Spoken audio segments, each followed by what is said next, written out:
Good afternoon, everyone. Good afternoon. I am Corey Walker.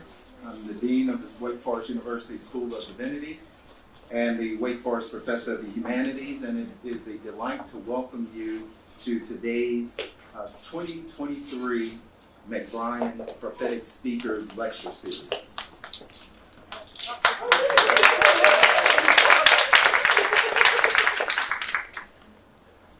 In a time of crisis following the passage of the Fugitive Slave Act of 1850, Frederick Douglass and Sojourner Truth addressed an audience of abolitionists in Boston's Faneuil Hall.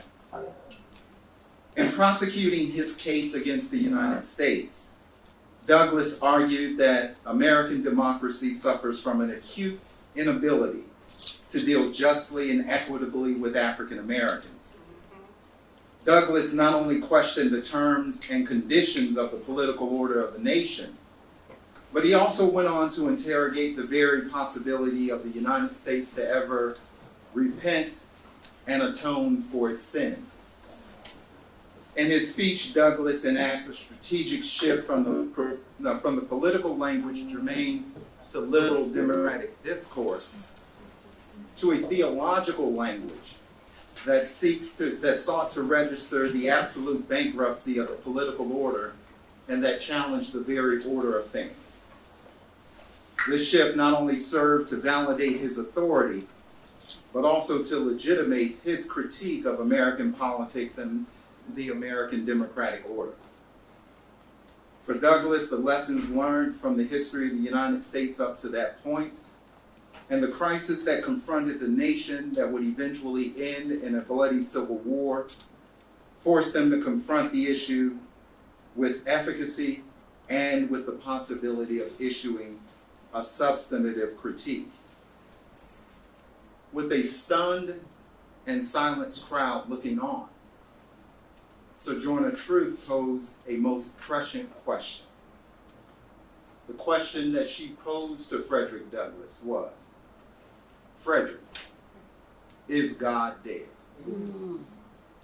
Frederick, is God dead? Sojourner Truth's question highlights the deep ambiguity regarding Douglass's disavowal of the possibilities of a new political order that is born out of the experiences, ideas, cultures of Africans and their descendants in the Americas, and also gestured to an other condition of possibility. Truth's question called Douglass into question, also reminding us that one cannot see significant linguistic, theoretical, and political terrain in a moment when one feels that the crisis is overwhelming and overbearing. Frederick, is God dead? Is not Truth's sectarian ploy to try to convert a or rather no longer believing Douglass. Truth's question operates to force open a reflexive interrogation and investigation into the very possibility of how one can mobilize, organize, and develop new modalities of life and of living. To be sure, the question, Frederick, is God dead, is not one that requires a definitive answer. And rather, it extends an invitation to interrogate the myriad methods, categories, norms, and substantive commitments that make such a polity possible. Indeed, in Truth's question, not in Douglass's prosecution against a case, but it is Truth's question that we are able to open new ways of thinking and new opportunities for engaging moments of crisis. The crisis of the 19th century and the crisis of our time. Truth's question carries a new poignancy, an urgency in our moment, for we gather in the long shadow of truth and the history, practices, cultures, and ideas of Black women preaching in times of crisis. Betty Collier Thomas's groundbreaking text, Daughters of Thunder, Black women preachers in their sermons, 1850 to 1979, provides the name, frame, and context for today's historic gathering. And just as part of Betty Collier Thomas's text begins with the arrival of a suitcase on her doorstep by the granddaughter of Florence Spearing Randolph, a gift that marks only the second known collection of sermons by an African American woman. This gathering is a gift. A gift in the sense that it is not expected, it is not accounted for, it is not defensible of itself, and it is not reasoned by the dictates of an imperial order. It punctures the textures of what is given. It ruptures our cognitive registers in unfolding a new landscape of possibility, a new horizon for existence, and a new space for being human in the world. What does the Christian faith have to say that will give strength and hope to those who struggle against powers and principalities, the institutionalized evils and injustices which destroy the humanity of whole peoples and which are virtually immune to individual morality? Some writers, convinced that the Christian church is too deeply implicated in supporting the status quo to be a force for liberation, have gone beyond Christianity and seek new religious symbols. Most, however, have remained within the Christian tradition while developing new concepts and challenging the content of orthodox doctrines at crucial points. These bold, embracing words by the late Pauli Murray, delivered April 1st, 1979, in her sermon, Salvation and Liberation, at the Unitarian Society of Germantown in Philadelphia, Pennsylvania, provides us with a compass of the itinerary that we will travel today. Today we stand within the space of truth and within the long question of Murray. This is a singular moment in the history of Winston-Salem's Wake Forest University School of Divinity and Wake Forest University. Indeed, we welcome a stellar group of African American women who are Wake Forest University School of Divinity alumni, faculty, professionals, and prophetic preachers who exhibit an exemplary spirituality, wisdom, intellect, power, and commitment that is collected in Collier Thomas's text and that is extended into the traditions in which they extend into the long future. The McBrien Prophetic Speaker Series was established in honor of George McLeod McBrien Sr., class of 1941 and MA class of 1940 here at Wake Forest, by George and Carol Williamson, longtime supporters of Wake Forest and early advocates for the importance of the School of Divinity. Bryan was professor of religion and taught at the university for 37 years after joining the religion faculty in 1956. He introduced courses on feminism, religion and science, medical ethics, and Black and liberation theology. He fought tirelessly for civil rights, pursued social reform, and was instrumental in helping to integrate Wake Forest College in the 1960s. Bryan wrote several books on social justice, including Those Few Who Also Paid a Price and Voices in the Wilderness. This series brings preachers and speakers to Wake Forest University and to the Wake Forest University School of Divinity to inspire our students and to inspire our entire community to live and serve at the intersection of Christianity and social justice. I'm delighted to welcome my dear colleague, the Reverend Dr. K. Monet Rice, Associate University Chaplain at Wake Forest University, where she focuses on curating spiritual well-being practices across a broad range of religious and philosophical ideas. To the floor, who will introduce our panelists and moderate our first conversation. Dr. K. Monet Rice. I am the daughter of Rose, who is the daughter of Viola, who is the daughter of Carrie Blue, who is the daughter of Sandy Blue, born enslaved. Yes. And I am bringing to you daughters born of blood and flesh, who are the daughters of thunder. To my left, I'm going to pass to Dr. Michelle Meggs, who will not only introduce herself, she will tell you a little bit about the context for where she is and from where she has come. Pass that to you. Hi, good afternoon. It is an honor and a deep pleasure to be here.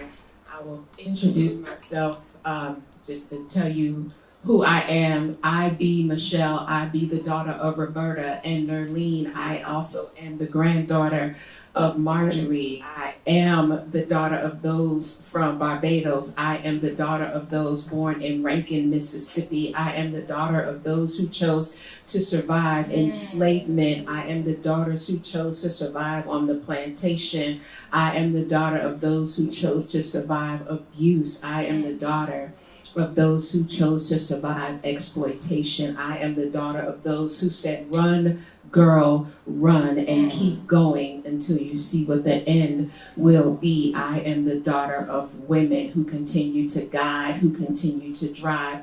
I am the daughter of women who said, take up this mantle and run. I am the daughter of women who see me, who mentor me, who love me, who choose me. I am the daughter of men who said, run, girl, run, read those books and do the work because there is a future for you. Walk towards it and we will help you find your way. I am the daughter of generations of survivors and thrivers. That's who I be. Amen. She is also the executive director of Women and Girls Research Alliance at the University of North Carolina in Charlotte and an associate pastor at the French Missionary Baptist Church in Charlotte, North Carolina. Hello, my name is Dr. Keith Scott. I am the daughter of Rosa Hood, the granddaughter of Penella Lane Barber, the granddaughter of Cora May Hood. I am my ancestors' dreams. I am the seed that my great-grandmother planted. My family are known as farmers. And I take that literally because even though we grew up on a farm where we had sharecroppers and soybean and tobacco and hog farm, one of the things that we were good at was sowing in the ground. And I believe that my ancestors and my grandmother and my grandfather not only sowed seeds that will harvest for our community, but they sowed a seed in me that will harvest for the future. And I believe that's why I'm here, because I am the product of seeds sown. I am the product of seeds sown. And she is also the senior pastor, and she pastors in High Point, North Carolina. I am apologizing already for the accessibility issue that is clearly taking place. We are doing the best that we can. Please project to the best of our abilities. Tell your neighbor what they said. Everybody listen.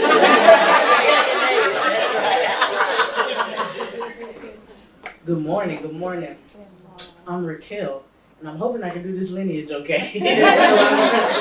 The daughter of Camilla, the granddaughter of Mayzetta Betty, the great-granddaughter of Marie, who was of Cherokee heritage, deeply abused and deeply troubled.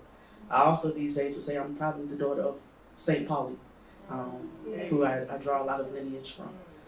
The daughter of people who work with their hands, people who worked on the turkey farm, or the daughter of the Carolinas, South Carolina to be exact, the Superior Carolinas.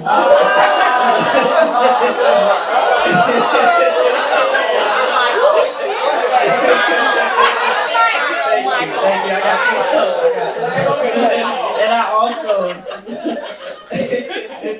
I am glad to be in Demon territory. I'm a Duke Divinity alone. It's good to see some family that I love y'all.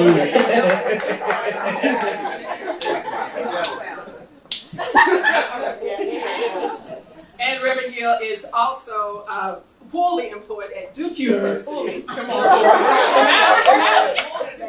At Duke Divinity School, where she offers offers spiritual guidance and mentorship and programming to students, particularly students of color who identify as Black.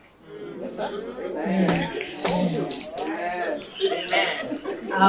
gonna get this lineage thing right to power coming through. I should have went first. I am Lové Lemon, Winston-Salem native, and I am the daughter of Octavia Lewis, who's the daughter of Doris Cuthra, who's the daughter of Emily Holiday Jackson, and enslavement period, where she did work with her hands, but taught me to read a book, and I'm grateful for that teaching, because that has continued to allow me to thrive in my life. And I am also the executive director of 18 Springs Community Healing Center, which many of you may not be familiar with. So I'm happy to be in this space where it's a room full of people and I can tell y'all all about what it is. It is a community healing center, and what we do is we nurture and we gird and we help those who are practitioners in this healing justice work stay rooted and grounded in what they do, so they can bring healing to the community. I am becoming very intentional and doing very intentional work to be inclusive of those folks in 27105 area, East Winston area, on the south side of Winston-Salem, where I grew up in the oldest Black community, Happy Hill Gardens. Very proud of it. I see some folks in here. Good to see y'all. Y'all come holler at me. It's on Renolda Road. Come have a cup of tea with me and my good friend Ida B. Her spirit is there with me. And even though I done gave this introduction in the words of Eartha Kitt, may she rest in power, I wouldn't bother to describe who I am. I'm gay women. I'm going to go ahead and make an executive decision. The microphones are not working for us in here. I know that puts us at limitations for the people who are streaming, but we're going to be fully present with those who are fully present right now. I know it creates limitations for you. The course that we will take is we will converse and we will conversate. So we will completely eradicate all respectability around communication so we can talk and talk freely. We will project to the best of our ability. I believe you have waters. You may need to use them. We will converse for about 40 minutes, and then I will open the floor for questions. You will need to go ahead and notate any questions for any part of the conversation that you are referencing. And again, we'll do our best to project our voices. Thunder is an effect of lightning. Thunder is what happens when power breaks through stagnation. So now, as daughters of thunder preaching the prophetic, in what ways does your ministry disrupt that which is stagnant? Whether it's the status quo, whether it is sexism, racism, how is your particular ministry, your call into ministry, a disruption of that which is stagnant? And I'm going to start immediately to my left on your right. Dr. Meggs. One of the ways I think that my ministry and the work that I do, both in the academy and in my preaching, is through ratchetness, right? In my doctoral work, I coined this term called ratchet womanism, which is an extension of Alice Walker's womanism.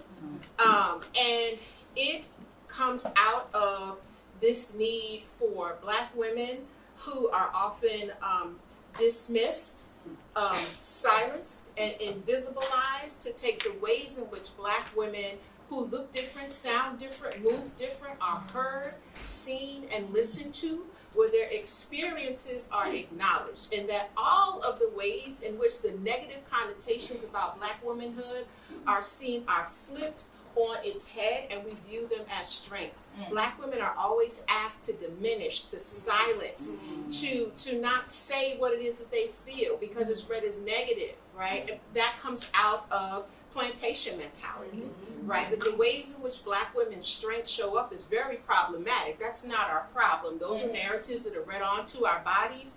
Ratchet womanism takes the words of Miss Sophia to Miss Seeley from The Color Purple. You better bash Mrs. Head and then think about heaven later, right? Ratchet womanism gives Black women in the space to say, what head are you bashing in? You're bashing in white supremacy. You're bashing in homophobia. You're bashing in sexism, misogyny, misogynoir. What it's saying is that take your strength, your loudness, your multicolored hair, your voice, the ways in which you know how to make $1 out of 15 cents, you take that knowledge, that wisdom, the tools that are at your hand, and you use that to preach liberation. And you bring all of that marginalization to the center, and that's where you operate, and that is where you disrupt, because that is our strength. That is what has carried us through. That is what has sustained our communities. People have led us to believe that the ways in which we exist has been problematic. No, ratchet womanism says you knock the legs down from underneath that system and you begin to dismantle it and you rebuild it. Ratchet womanism gives black women, black people overall, but black women in particular, the right to respond to violence with violence, whether that's with your fists, with your artwork, with your writing, with all that you have to say, I am standing flat-footed in my identity. You have no right to tell me who I am. I get to decide when and where I enter with the dignity and with the people coming in behind me. So that's how I use my work to disrupt these systems, right? Coming in with Cardi B and Megan Thee Stallion and the City Girls and all of that, because there's wisdom to be found there. Don't miss the message because of the messenger. So that's what ratchetness and ratchet womanism gives us permission to be and do. Disruption, I think, begins not just with us in this room. It's actually those who are not in this room. Yes. I found my foundation doing ministry actually comes from youth ministry. 13 and a half years of working with little people. And it was the most reviving space that I can say I've been in a long time. And I believe that the disruption comes when they watch me. When a little black girl sits in my congregation on Sundays and see a black woman preaching every week. When the little black girl, the little black boy that's in my neighborhood, our church is in the center of low income. The best part of my job is being where I am. My church is on Lamb Avenue. And I don't know how much prophetic that could be, but we on Lamb Avenue. And right behind me is Section 8 housing. There are little girls and little boys who watch from our car every week to see that the pastor is there. Show up, and they come and help me clean the church. They come and help me clean the mics. Some of them have never been inside of a church in their lives. But we open the door. One of my members is here, they can tell you. And every week, I get a chance to be the image of what someone has told them they could not be. Come on now. That's the disruption. I'm actually the disruption of someone who said I couldn't be here. Someone told me that women were not called to preach. As a matter of fact, told me that if you were called to preach, then call me every day, and he never answered the phone. Turned me away from the call, but I answered another call. And in this season of my life, the disruption for me is that I am the image to a little girl, a little black boy, to an adult who thought that they could not be in that space. I use my voice, and I use my doors, I use my hands, and I use my feet to help those see that life is greater than where you are, and there's so much more ahead of you. So my disruption is being present. My disruption is showing that we can fight through this as a black woman. As a black woman. And not just only a strong black woman, but sometimes as a weak black woman. And that's okay too. And that's okay too. It's okay to be weak. But I find strength when I'm in spaces like this.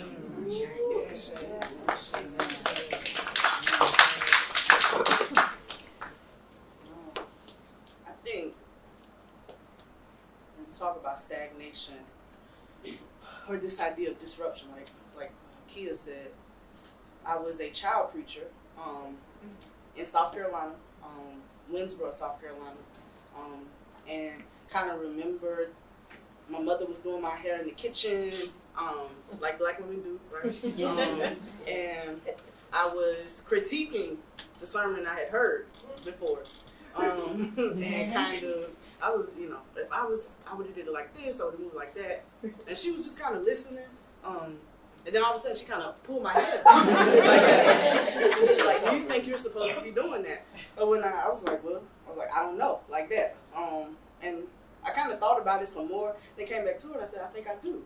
I think that is what I'm supposed to be doing. I was around 13, and unbeknownst to me, she went and talked to our childhood pastor at the time, South Carolina Black Baptist Church, and he called me into his office about 2 weeks later. It was Easter Sunday. Sat down, and he said, "Tell me what you were telling your mother," and critiquing his work. But he sat and he listened and just told me to go. And I left and went back into youth ministry at the time, like the little after school thing that we did, or after church thing that we did. And then probably a couple of weeks later, he announced to the church that I had accepted a call to ministry. that I would be preaching my initial sermon on May 22nd, 2005, a few weeks before my 15th birthday. Wow. And I, on the other end of that, I did not know the hell that he caught for making that decision, that it cost him a lot in our Baptist Association. There were a lot of child preachers kind of at that time, but all of them were men. And so what it was for a girl child. I did not know that until I was sitting at dinner with Dr. Johnny Ray Youngwood. I was working at the time at St. Paul Community Baptist Church, and he told me, "I need you to come to dinner. I need you to bring your daddy." My daddy was in South Carolina at the time. So I flew my father up. The next time my father flew up, we went and had dinner, and he asked my dad, you know, what was it like to allow your daughter to preach in South Carolina? And one of the most memorable experiences, I think, was hearing my dad just kind of recall some of the calls they got at the house, when not some of the commentary that was said at work in their small town, just about, you know, really them kind of conditioning me for hell, for lack of a better word. And so kind of move forward kind of throughout my career. I feel like when I was graduating from Duke Divinity, and I had no job. I was in classes applying for jobs. Amen. I had a friend who was a pastor in residence, Lily, you know, and he was like, "I think I got a job for you." It was in Brooklyn, New York. I was like, "I'm not going to Brooklyn, New York. I've never been to New York. I don't want to be there." But he said, "I just need you to come." Unbeknownst to me, the pastor, Reverend Bryan at the time, and Ray, they flew me to New York to interview, and they did not tell the rest of the church that I was a woman. So I walked into the deacons meeting as the candidate. And now, you know, this is going to be our next pastor in residence. And man, that was a journey. And I think it took probably about 7 months of me working there. And I finally, the big break was around me instituting the ordinance of communion. Was me being at the table.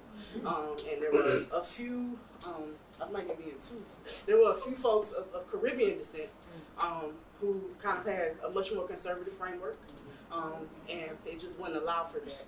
And so I really, that was the first time I felt I had to put my foot down. I said, I'm going home for Christmas. I said, all the other residents are allowed to serve communion. If I'm not allowed to serve communion, I don't think I need to come back. And it was probably in the middle of January that Pastor Bryan called me, and he said, you know, when you come back, we'll go to Michoud, we'll buy you your robe, and you'll institute communion.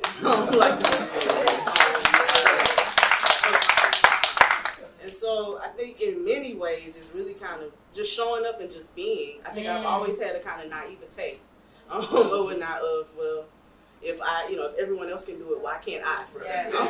And that naivete has kind of shielded me from a lot, and has allowed me to move in spaces. I think as of late, where that naivete has ripped is around queerness. There is nothing, there is a naivete in which you can't move about in the world, in this kind of identity, sometimes in our spaces. So I think that's been a blessing. Chia, I want to say thank you because I remember when I was one of your little people. So thank you. It's like that up here, y'all. That's right. I intentionally pop out different. And at first, I didn't know I was doing it on purpose. I don't know if I do it on purpose. I think I do it with purpose. I think it is my purpose to just kind of pop out. You know what I'm saying? Like, Pop out. I just kind of show up. You know what I'm saying? And I just do my thing. And it used to be very, very difficult because I used to be uncomfortable in spaces where I realized, like, damn, there ain't nobody in here that's looking like me right now. But I gotta stay here. So, from being licensed when I started at the school to being de-licensed, because my differences started showing up a lot more in this Black Southern church, Black Baptist, born Baptist, prayed, and I died. Now the Baptist dead. And so de-licensed, then relicensed under the tutelage of the Reverend Dr. John Mendez of Emmanuel Baptist Church. And then ordained with Dr. Melvin Sampson, the Reverend Dr. Melvin Sampson, preaching my ordination service, my ordination certificate. And it had to happen like that because I knew wasn't nobody else crazy enough gonna be able to do it. It had to be at Emmanuel, where they hosted the same spaces for Daryl Hunt cases and Larry Irwin, the Black Panther Party, and Allen Ministers Conference, where they're doing real work. And because it's all about being able to be authentic to yourself, so you can show others the way of doing the same thing for themselves, so they can show people along the way as well. I'm also very intentional about work that bridges social justice and healing, so that we can do real healing justice work. So that way, when we're out here doing social justice and we get tired and we need some healing, we seek what we need. But also, even in our healing experiences, they don't become this whitewashed, white supremacist way of doing this healing thing. Because you have these words like EMDR and IFS and brain spot. All that is Black, y'all. That started with our ancestors playing the djembe drum, doing left, right. So taking it back to bring in not just the healing, but the justice piece is what I'm very intentional about doing. And that's why I show up the way I show up, because I love those things and I'm passionate about those things. And I want to see justice happen today. And I want to see healing happen today and bring those works together so that we all can experience it and help others to do the same. So we heard echoes with Reverend Lemon, Reverend Gill, about some of the obstacles you faced coming into ministry as a woman in ministry, as LGBTQ plus identifying person in ministry. So this question moves towards Reverend Hood Scott. Yes, Scott and Reverend Meggs. As you were beginning in ministry, what ways were you either encountering roadblocks, and in what ways were you also being propelled forward? So I'm going to ask that ministry-wise. I want you all to think about the support system and the friends who pushed you forward in spite of. So if you all will talk about some of the roadblocks ministry-wise, but also some of the support you received ministry-wise, and then we'll go in that direction. Kiel, we'll start back with you. Certainly. So, growing up in a very traditional Baptist church, I grew up in a little small town called Clayton, North Carolina, down east, as they call it. As a matter of fact, just about 15 minutes from my hometown. It's a little small town called Smithfield, North Carolina. If you know anything about Smithfield, North Carolina, they consider the home of the Ku Klux Klan. Right? They used to have a sign in the early 70s. My mother has a photo of it, and it says, "Home of the Ku Klux Klan, love it or leave it." Right? Wow. Just right at the border of where I grew up.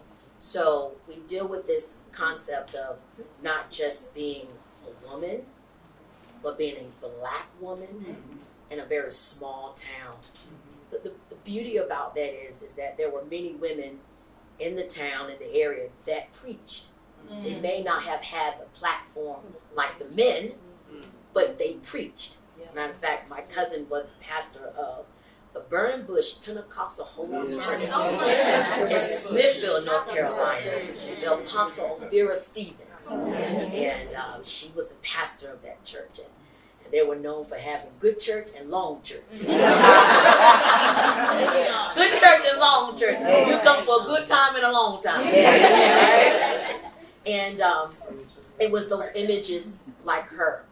It was images like Elder Evelyn Dunn. She was my father's pastor of the St. Augustine AME Church in Clayton, North Carolina. They used to call her Big Red. She was so fair-skinned, and every time she preached with power, her skin would turn red. And she would flat-foot preach. And she was a force. She was thunder. Dr. Vera Stevens was thunder. And I remember watching them preach, and I would fixate myself on them.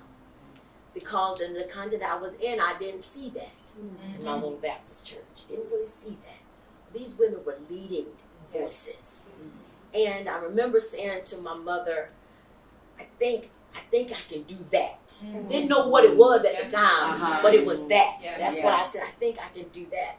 My grandmother wouldn't let me do certain things. My grandma was very old school. She wouldn't let my other cousins could go out and party and have a good time. I had to stay at the house. And I had to stay at the house, and I couldn't go certain places. When I preached my initial sermon, I'm going to go back. My grandmother, she was in her late 80s, early 90s. She said to me, this is why I didn't let you go with your friends. Because I had to preserve you for this. Jesus. I had to preserve you for this. I couldn't let you hang out. I got you. So, for me, the struggle was finding my voice in a place that silenced you. And I had to realize if they can say it, I can too. My support came from my family, my mother, my grandmother who preserved me. Even to my pastor now, Bishop Walter Mack, who with his first church planting a woman pastor. What a sign to the world. Not only as a woman can we lead something, but we can birth something. We know what women do. All we need is a seed. And we can birth something. And that's what we've done. So I'm thankful for my family. I'm thankful for my pastor, my mentor, for believing in the seed and birthing this. My experience was different. I grew up in New York City, but I didn't grow up in church. I did not grow up in church. My mother, her family were Catholic. I went to Catholic church and school, but there was nobody there who looked like me. And that was a problem. But at 13, I didn't know how to say that. But one day I'm stubborn, West Indian descent, and I'm a Capricorn. Oh Lord! Right? It's a combo. Started in the right? And I told my mother, I was like, I don't want to go anymore. And she would say, well, if you don't go to church, you can't go outside. No problem. That's fine with me. I'll stay in the house. I got books. I got music. I'm good. And she, I was like, I don't want to go because there's nothing wrong with the Catholic Church. If that is your spiritual trajectory, it's fine. But for me, something wasn't right. It didn't sit with me. It didn't resonate with me. I would go and there's a beautiful thing that the church does that engages your senses in worship, which is beautiful. With the incense and the sounds, it's wonderful. But for me, it wasn't for me. And I was like something, and she's like, that's fine. She's like, one day you'll find a place where you belong. She's like, and when you find it, you'll know. So between 13 and when I finished college, I was invited by a friend. I walked into Friendship Missionary Baptist Church in Charlotte, North Carolina, where the Reverend Dr. Clifford A. Jones is the pastor. I walked into the church, and I'll share this with you. I don't share this with everyone, but I'm grown now. I had a dream at 13 after I told my mother that. And I had a dream of a church where there was a man standing in the pulpit, someone I'd never seen. He was standing there in a row with his arms like this. That was it. When I walked into Friendship Missionary Baptist Church in Charlotte, North Carolina, at 13, I didn't know there was a Charlotte at all. When I walked into that church, standing in the pulpit was the man that I saw at 13 in a black robe. Oh my God. Standing. This is where I need to be. Stayed at Friendship. Received a call to ministry at French because I was like, God, what is it that you need me to do? Because I need to figure this out. I know there's something. When you ask God a question, Come on. be ready for the answer. Be ready. I was not ready for the answer because there were people on sides of me who I had been in conversation with who were waiting for the call. And I was like, let me move because clearly it was meant for her and not for me. Come on. I went and had conversations with Reverend Dr. Clifford A. Jones Sr. And we began to have conversations. And he said, okay. He said, all right. There was no, you can't do this, you can't do that. There was none of that. He said, okay. He said, if you feel called to preach in ministry, he said, you are going to have to go to seminary.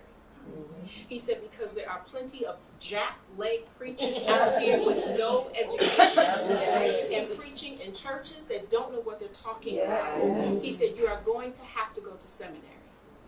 There was another minister who worked at the church who said that Dr. Bill Leonard was starting a new seminary every year. And so my walk in ministry and in preaching, Clifford Jones, he has been a fantastic mentor. When I was here at Wake Forest and I was like, I need some support, I need some help, he helped. No judgment, nothing. When I needed to work during the summers, Clifford Jones stood in the gap. Consistently and still to this day. When I was working on my doctorate in Atlanta and I was like, look, and I was looking crazy because doctoral work will do that to you. He said, you can do this. Still to this day. He prayed for me consistently, encouraging consistently. That's been my experience. That is my experience with the Black Baptist Church, with black male preachers, is Clifford Jones Sr. That is the standard. If you're not in that lane, then sir, ma'am, I don't know what to tell you. You have been misled, you have been bamboozled and led astray. Clifford A. Jones Sr. is the standard of black male preachers who know what it means to welcome folks into the community and to support those who understand the importance of education and ministry. Ministry, and that it shows up looking different, and that's okay. That's my experience. That's all I know. I've seen other ministers who don't welcome women. I'm sorry that you have that, I don't want to, what's the word I'm looking for? Defect. I'm sorry that you have that, but you are missing out on growing and showing people a glimpse of heaven right now. Amen. You're missing it because you're cutting off someone who can bring another glimpse of what heaven looks like right now because of your own prejudices and limitations. Amen. Amen. Right, I'm moving further down the line. Talk more about the people who have supported you, who propelled you forward, the folks who, when you hit these roadblocks, pushed you all the way over them. Go ahead, Reverend Gill. One person that I guess I have to talk about, one person that I have to talk about is a young man who was from my town. We were what they call double kin. Kin on both my mama and my dad's side. I have no idea how that happened. But at that time, for as progressive as a space, as my home church was, one of the limitations was around theological education. People didn't understand what you need to go there for.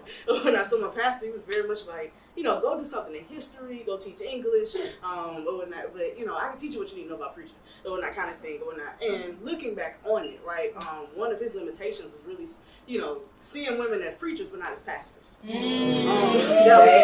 was his limitation. In his lens. Yeah. And so, lo and behold, my mom was like, well, Ed is moving back. And Ed had graduated from Ohio State.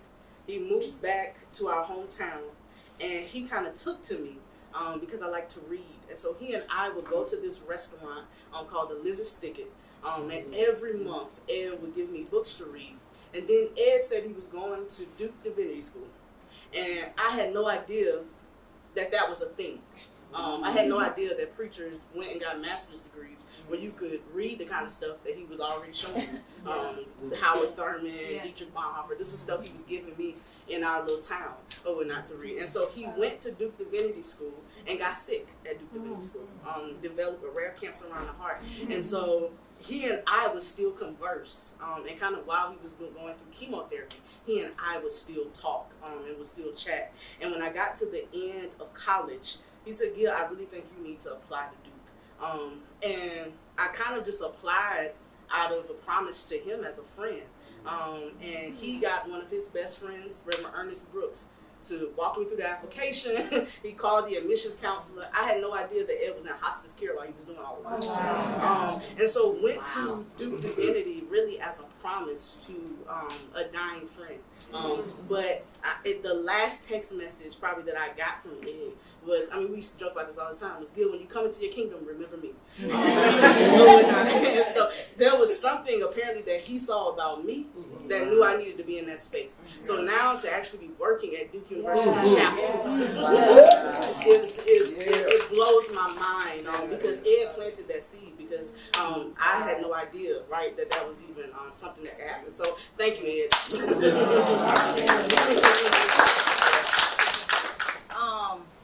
Again, I grew up in the oldest black community here, Happy Hill, and there was a woman named Renee Andrews who nurtured my love and passion for reading and writing. And after spending my childhood there, I went off to Salem College, and I had a Dr. Foley, who was my political science teacher, who bought my books for me. And I had Ida Turner Davis, whose husband is a teacher, a professor here at the Wake Law, and she just sat with me when necessary to help me navigate college course classes because I was the first college generation student, and I left Salem and let me pause. My senior year, I was interning for Judge Denise Hartsfield, and she invited me to speak at an MLK brunch. And I had always been writing as a kid, and they told me then I was going to be preaching. And I was like, well, whatever the elders say, I guess that's what I'm going to be doing. But I enjoyed writing, and I enjoyed engagement. And I had did that at the MLK brunch in honor of MLK. And after it was a swarm of people that came in, and I was used to older people coming in and kissing all on me and stuff. But what I had never experienced was this random white man just breezing right on through and saying, "You're going to be a great preacher someday," and handed me his card and said, "Get in contact with me," and that was Bill Leonard. I had no idea who this man was. I didn't know what he meant when he said I was going to be a pastor someday. I had never heard those words. And so he said that to me when she invited me there. And then I get to Divinity School and I meet a Dr. Verona Smiles, who's a homiletics professor. I meet a Dr. Derek Hicks, who's teaching me classes about womanism and feminism and what's the differences and what's the similarities. I met a Neil Walls in homiletics as well. Kay, I would never forget when you gave me one of them first critiques, and I was like, this is it. This is what I need to be told. And she was like, nah, you need to flip this. You need to start right here with the text, and then bring in the present. And now, to this day, anytime I preach, you're going to get the text, and then you're going to get the present. And it works every time.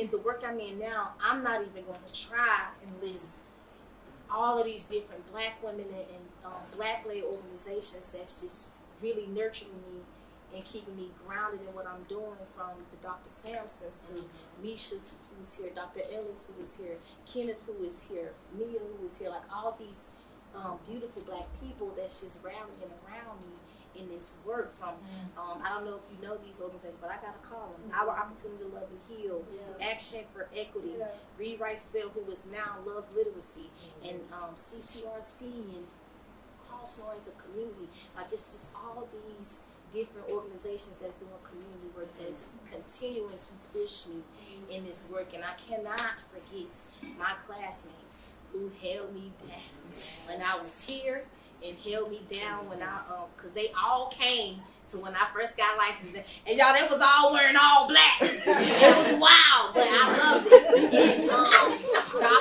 And the Reverend Dr. Chelsea Hook Yarbrough, who was also a classmate of mine, and the Reverend Dr. Larry Brown, made, like, I'm just grateful for the community we had while I was here, and the community that I'm developing as I continue to finish.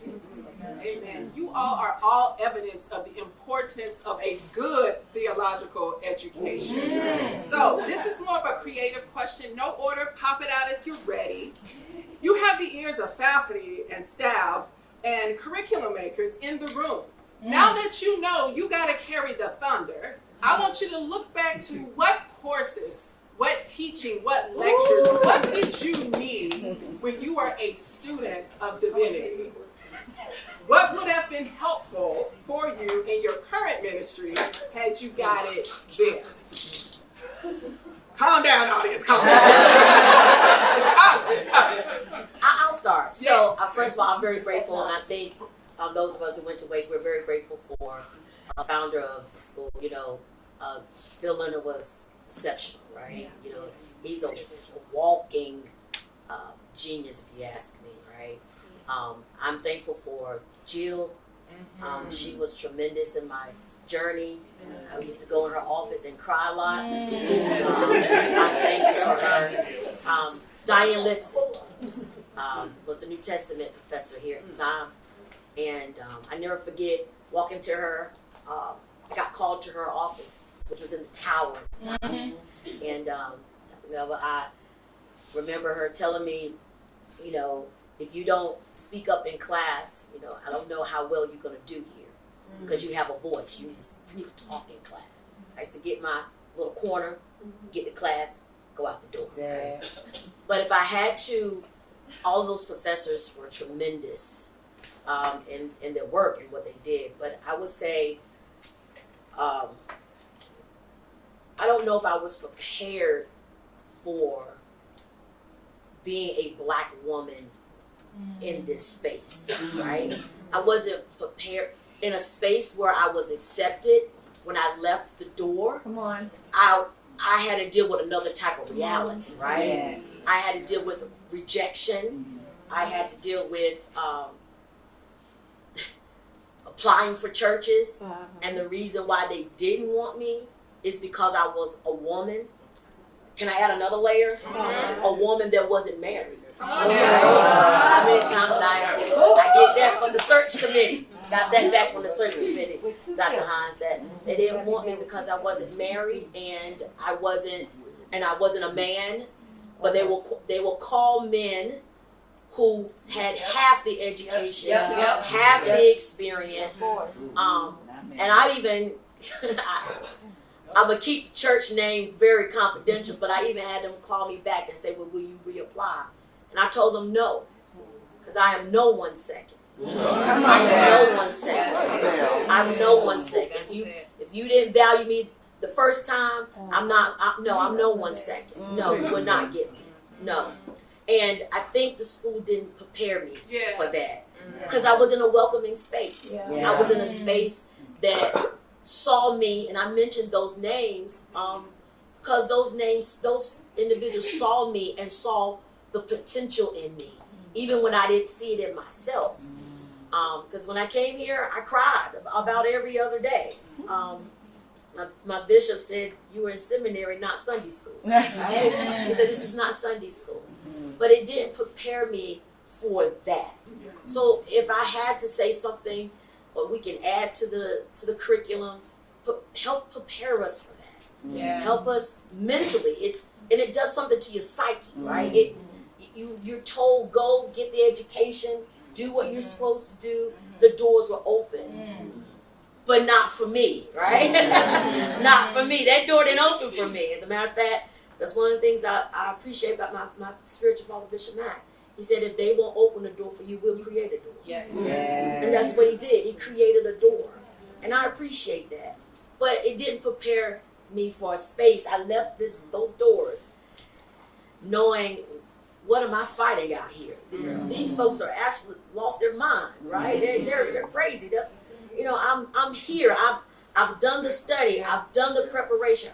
I've gone and got my doctorate. I was an honor student. I did everything to get out there to be told no because I was a woman. How heartening, how hurtful is that? How painful is that? What kind of piercing that does to your soul, to your mind? The nights that I spent in darkness, it was dark. It was a very dark period of my life. But I love the way Dr. Barbara Brown Taylor says, there are some things in the dark that I could have never learned in the light. Either the seed in the ground, a baby in the womb, or Jesus in the tomb. There are some things that I could have never learned in the light. I appreciate the darkness. Yeah, please.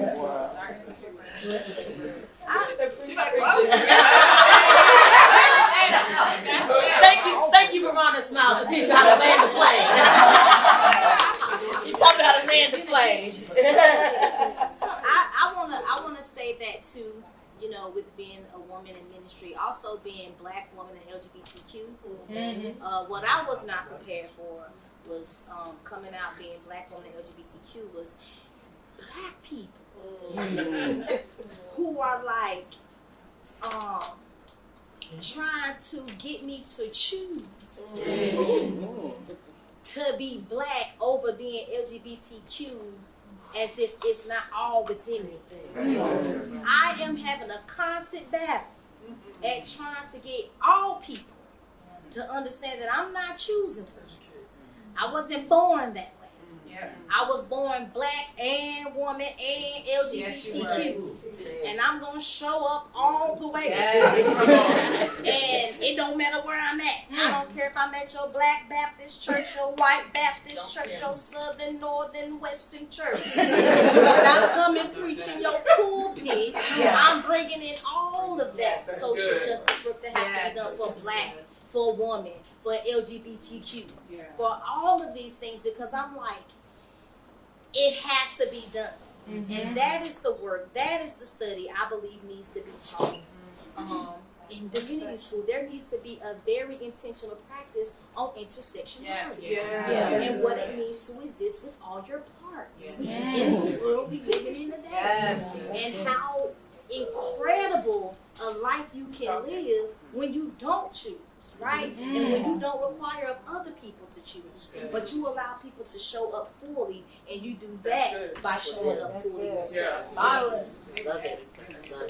I think what might have been helpful for me is to, in the words of Dr. Brittany Cooper, respectability politics will not save you.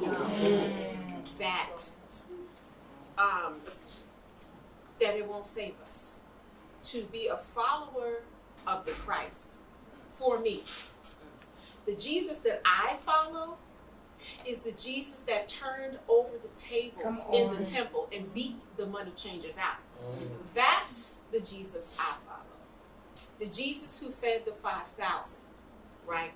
The Jesus who had a crew with him, this kind of ragtag group of folks, right? Who had an op in the middle.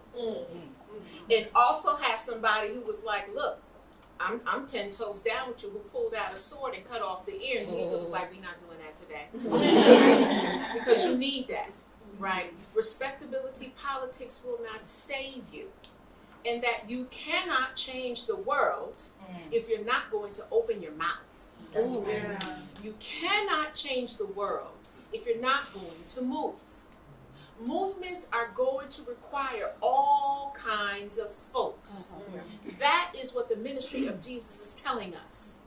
There's always going to be an op in the middle, all the time. There's always going to be somebody in the midst of what you're doing who is going to try to sabotage you and your work all the time. Keep them close. Keep them close, because you need to know what they're about to do. Right? Because they're always going to tell on themselves before you say a word. Right? You need somebody, right? And yes, I believe in Christ. Listen, but you need somebody at the same time who doesn't mind taking one for the team, because they understand the trajectory of what we're about to do. Okay? In any movement, and I got this piece from Dr. Stephanie Evans. She was like, any movement, if you look at the civil rights movement, you need people who are willing to go out on the front line and battle and lay their life down. You need people who are going to be in the offices, the people who are going to take the calls and tell folks where they need to go. You need people who cannot open up their mouth because of their positionality, but who have the purse strings and who you can call and say, hey, we need to get some folks out of jail. I got it. Where do I need to send the money? If you're going to be a follower of Christ, you need to know the position that you're going to play. Are you going to be on the front lines and turning over these tables? Are you going to be the ones who are manning these offices and inside these places of power, where you can begin to pull these things brick by brick, and folks may not know that you're pulling it out brick by brick, but that is exactly what you're doing? Or are you going to be the one who has the purses and who is smiling and they're trying to figure out how are these people getting out of jail? You know, I don't know. But wow, they must have ties to resources. That is how we're going. Respectability politics, playing nice and smiling in faces, is not going to change this world at all. So if I was to be in seminary, that is what I needed when I was here. Right, to push back and to call out stuff a bit more bravely than I did then, right? If I was to do that now, we have a whole lot more frameworks that allow us to do that. I would push for courses and ways that teach us to do that. What position are you going to play? And know that across the trajectory, you may have to change position. Because you might not be in a position where you have the funding, but you might have to be on the front line one day, right? You may have to be the person to sit in the offices that begins to pull the brick out from these systems that continue to oppress and repress and depress people and systems. So that's what I would say. Respectability politics will not save you, because people are still dying in the streets across the world. That's what I know. Amen. Well, honoring our time constraints, we are now moving towards audience questions. We have both questions hopefully on the floor and also from the streaming community. That's what I've been doodling with on my phone. The chat isn't open. I'm not sure if you have the ability to open the chat or the Q&A for the streaming community, but if you have questions from the floor, we are ready to take those now. Anyone from the floor? Racquel will answer the first question that comes from the floor. About what I was doing. Did you want to go ahead and respond to that? Oh yeah, I can answer the question. A big piece of it that I would have preferred if they opposed it. Now, many issues around race, gender, class, but as I think about my own journey, spiritual direction. I think we got offered spiritual formation, but I find myself being theologically trained, but for a few years after seminary, I felt very spiritually falling apart. I did not know how to reorient. I did not know how to reposition my own relationship with God in light of the ways my identity has evolved. So I think the spiritual formation piece, not to lose sight of that while you're a seminarian. If local church spaces are not safe spaces for you, find a space that is. And make sure that you're being intentional about that, I think. So that's what I would have. And something me and you have talked about in Black spaces or whatnot is some real work around interfaith engagement. Or not what it means means when we're looking at text, right, to not be harmful to our Jewish neighbors, our Muslim neighbors, our Hindu neighbors, our Buddhist neighbors. So when I think some frameworks around that, because I had no idea that my career would pivot in the way that it did, right? Because so being prepared for those kind of pivots, and maybe some class on pivots. You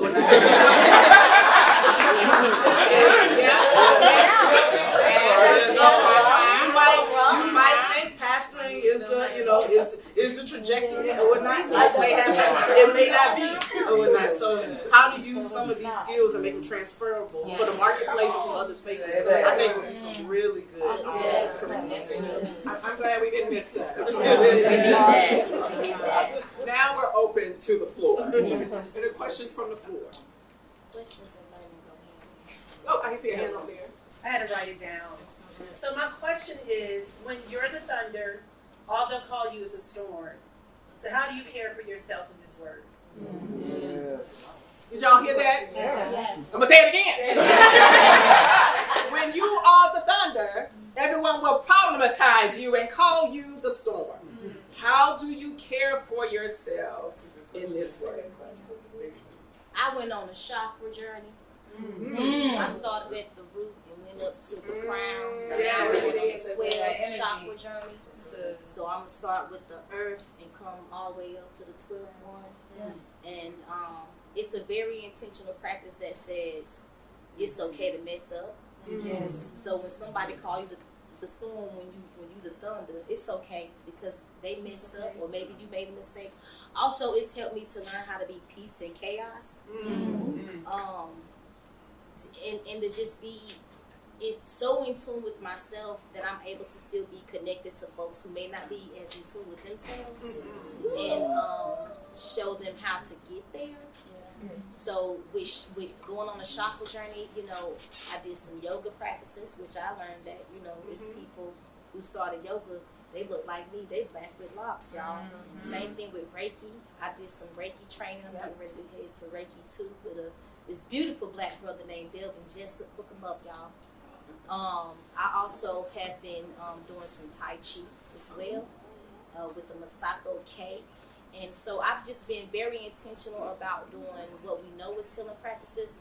But my great-grandmother on my father's side, I believe she was a root worker. So I burn my candles, and I use my herbs, and I use my crystals. And I set my intentions, and I take my spiritual baths. I sit my crystals around, I burn my candles, and I sit and I be with my ancestors who speak to me and say to me, girl, keep your head up.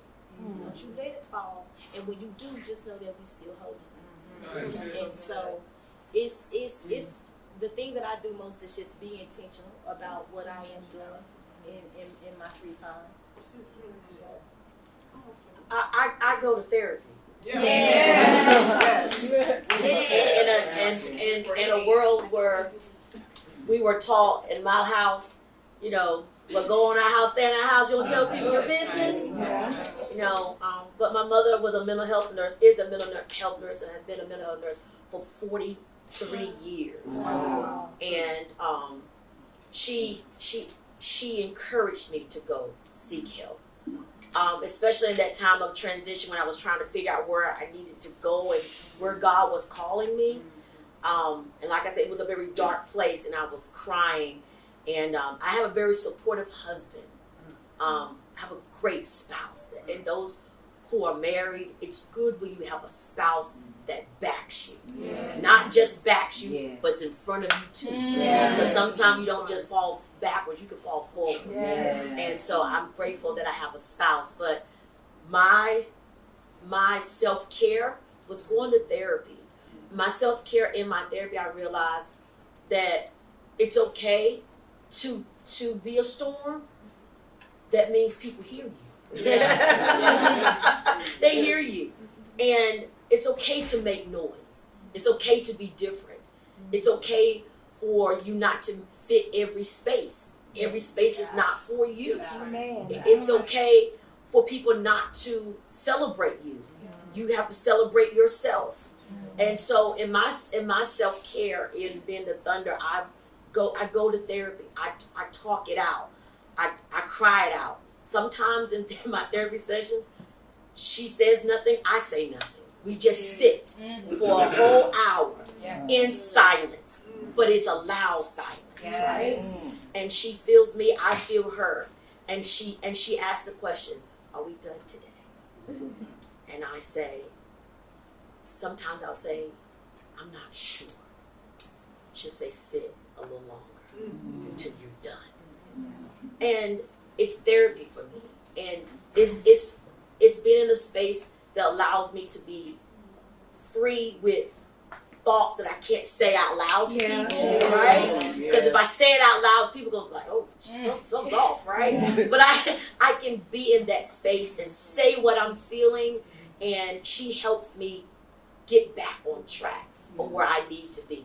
Sometimes it takes 3 or 4 months dealing with that one thought, but she helps me process it. So in this work, I would say as a Black woman, and as a Black woman where we've always told to be strong, find you a therapist that allow you to be weak, allow you to be one with your weakness, and then move to that place of healing. So my self-care is that, and also my family.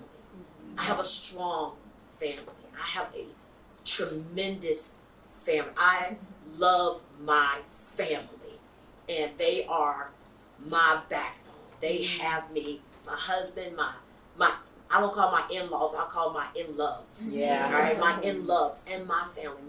I love them, and they support me. And when they see that I'm getting a little weak, they'll call.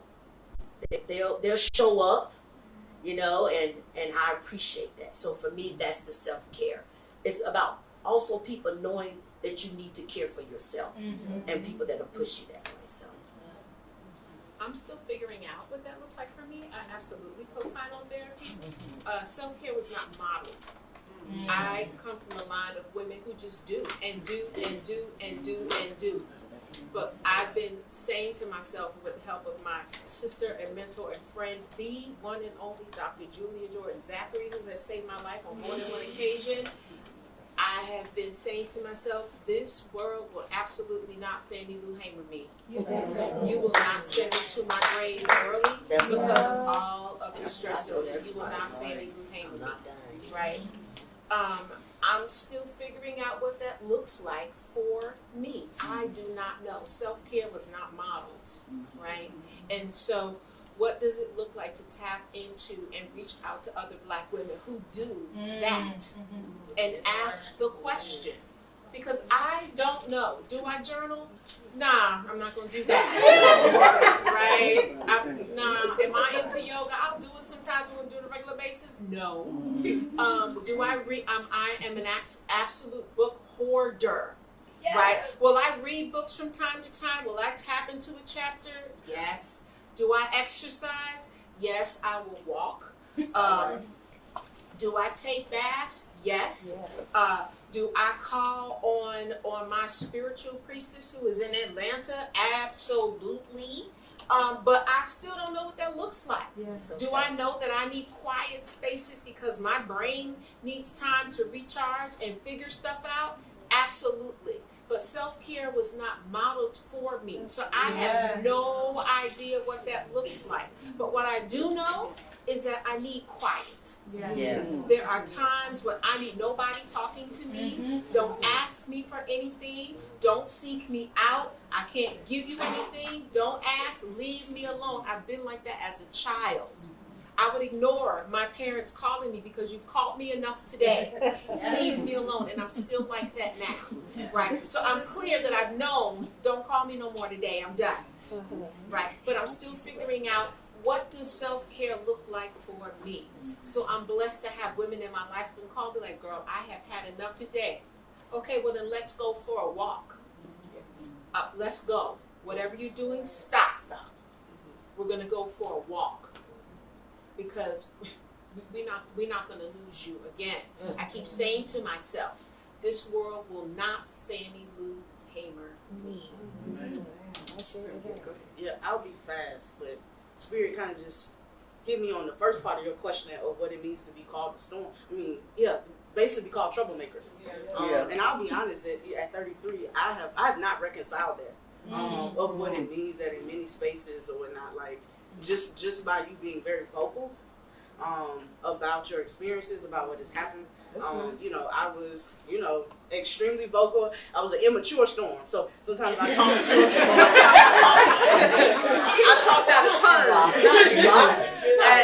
at one of my first assignments, and it led to my termination. I stormed on out.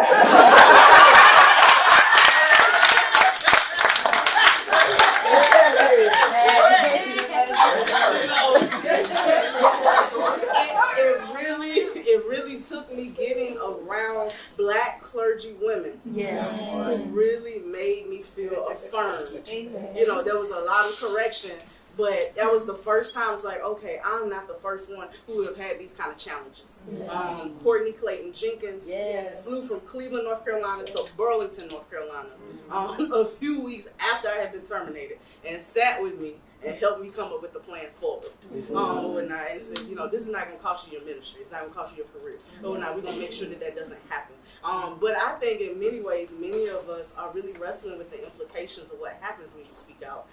And I don't want to, you know, I don't want to glorify that. And I don't want to make that, like, there are many Black women who are in exile. Vocationally, professionally, I cannot find work, cannot find jobs, and there are a lot of brothers who just sit and watch. A lot of these things happen. A lot of great brothers and amazing brothers who can be advocates, but there are a lot of times where I do know a lot of women who they have had to move into other spaces because they've been considered troublemakers, and they've been considered table shakers, and that's not, you know, that's something we got to acknowledge. That is a perfect setup for this next question, which comes to us from the streaming space. Our Candace Marie Bimbo, theology. That's my name after Candace. Yes. She poses the question, how does the faith worth of Black women outside of traditional ministry spaces influence your preaching in traditional spaces? That's good. And I will say both your preaching, your proclamation, and your ministry. Because preaching and proclamation ain't always the same thing. We ain't got time. Ask again. One more time. How does the faith work of Black women outside of traditional ministry spaces influence your preaching or proclamation in traditional spaces? It's a heavy question. Take a moment to think about it. We have to be concise in our answers to stay on time. Okay, we got it. I tell the truth and I speak plain. Yeah. Period. I tell the truth about what's happening and where the text is, where Jesus was on point and where Jesus was not, and where women showed up to make a correction. I'll name for me, I've had to look to women like Candace, me and Candace were classmates, and other women outside of my framework to get a healthy ethic on sexuality. Like oftentimes in Black, we don't know how to talk about sex. Come on. And I think for many of the contexts that we were going in, I think it was very vital to have women who were steeped in Black feminism. Who were steeped in womanist theological ethics, which I was not really introduced to in the local church. There is some class pieces there that are, you know, that can be parsed out. But being introduced to many of those women, it really helped me to really get a lens on how to talk about sexuality in the church. And so I definitely have to give them credit for that. I would definitely concur with Rock here. It's also reaching out to those individuals who may not have a traditional church setting in terms of preaching, but let me just encourage those who don't still do. I think pulpit, we have limited pulpit to just a church, but pulpit is wherever God places your feet, right? And so I believe that if your pulpit is a digital world, preach in that digital world. And I too, voices like Candace and others, I glean from because they allow me and give me permission, right, to ask the questions on things that I may not be familiar with. But I think I would say to those who don't have a traditional setting, wherever God places your feet, that to me is your pulpit, and that's the work you should do. So, I define healing to be a deep and intentional practice of self-awareness, connection, and advocacy. So I'm constantly doing that. I'm constantly encouraging others to do that. I'm also very intentional about letting people know, it's time for us to choose. It was time a long time ago for us to choose to be courageous and to choose that over comfort. And to remind people that discomfort does not mean dangerous.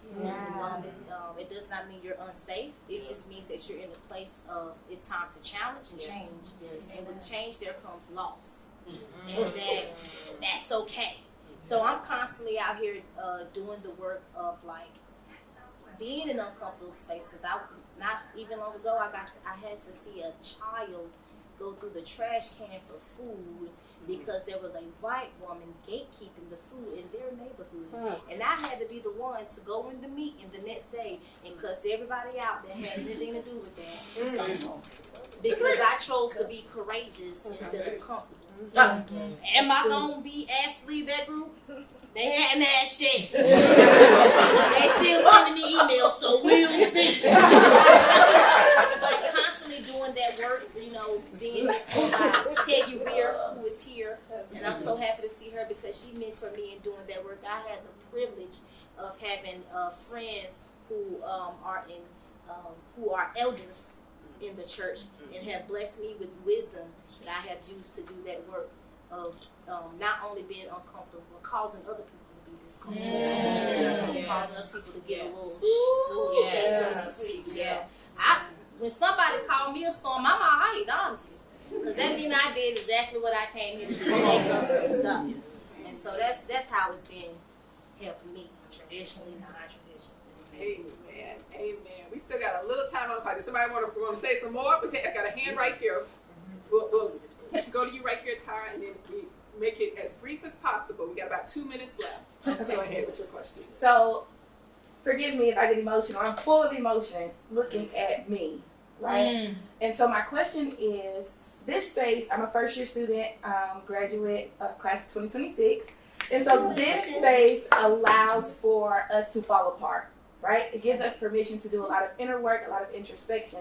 However, when I step off of Wake Forest campus, I have to pull it up together and be who I am supposed to be in those settings, right? Serving in my local community, being a voice in certain settings. How do you reconcile that I'm on this journey because they're not with me on this journey? So as I'm on this journey of growth and evolution and development, what I used to know, I don't know anymore. What I used to believe, I don't believe it anymore. But I still have to show up in these spaces and places that put me there because that's what I believe or that's what I thought. So how do I reconcile this tension of evolving while still having to show up in those spaces? That's the question. I left. I'm with the answer. I left. I don't know if y'all heard me say earlier, but I was licensed and de-licensed because I chose to leave. When I realized I wasn't given the opportunity to continue in my growth because of the education I was getting, I left. And I didn't have a church. And I leaned on to my friends who were in school with me that were already at Emmanuel, and I went over to Emmanuel. But I mean, I'm not saying you gotta leave, but I'm saying that's an option.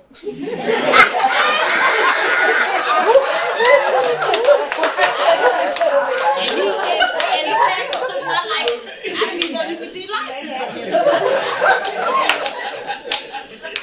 She's always been like this. Let me just say, she is always this little girl. She's always been. I love it.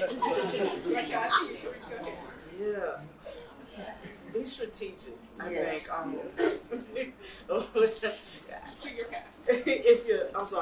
If your livelihood is really dependent on it, I think it honestly took about 4 or 5 years for me to really pivot from working in local congregational context into higher ed chaplaincy. It was something I had not thought about.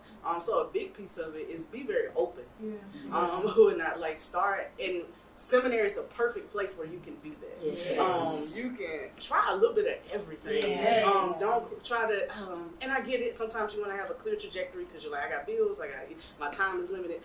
But I have been amazed sometimes by seminarians who, on the other end of it, never really explored CPE, never really explored, community organizing courses, never really, and I have friends who are in all of those fields and all of those sectors. So really being strategic and recognizing that it can take time.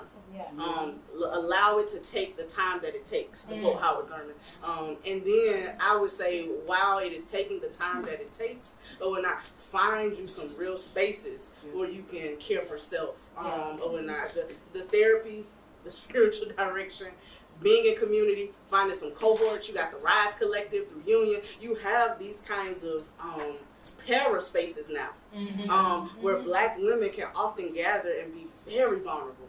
And then go back into their communities and do whatever they have to do. And so I would encourage you to look up some of those spaces and allow it to take the time it takes. So if your vocation, right, and if your livelihood is dependent on it. So, don't be discouraged when it doesn't happen immediately. I think it's the biggest thing I would say. So in respect of time, I'm going to ask the panelists, their information has been made available to you. Maybe if you reach out to them and email them, by the mercy of God, they will respond to you. I will respond to you. But clearly this panel has answered Mother Sojourner's question. God ain't dead. She is yet alive. Yes, she is.